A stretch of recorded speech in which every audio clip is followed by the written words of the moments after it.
If you are wondering what is the recommended charger for Redmi A7 Pro, then the answer is quite simple. In this case, the phone can charge the battery using 15 watts at most, so this means that you should get a power adapter that has 15 watts or more.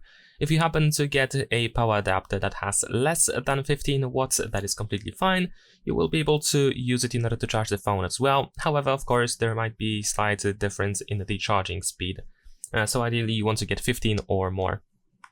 And if you're wondering what brand you should get, here the answer is also pretty clear. Ideally you want to get a Xiaomi power adapter or Poco or Redmi. These are pretty much the same brands.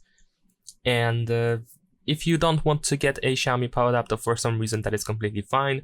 You can get pretty much any other brand, although I would recommend you using at least a well-known brand such as Samsung, Motorola, Google, OnePlus, Oppo, you know, it goes on and on and on. So you get the idea. Brands that are popular, that are known. I would avoid using knockoffs. And one thing that you have to also keep in mind while purchasing the power adapter is of course the original cable that we have inside the box, because over here the USB cable has USB-C to USB-A. So I mean, it is USB-C to USB-A, so ideally you want to get a power adapter that has USB-A port.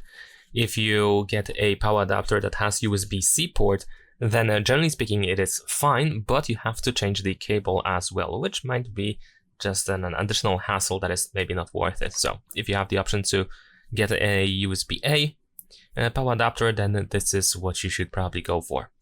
And that is pretty much it. Leave a like and subscribe.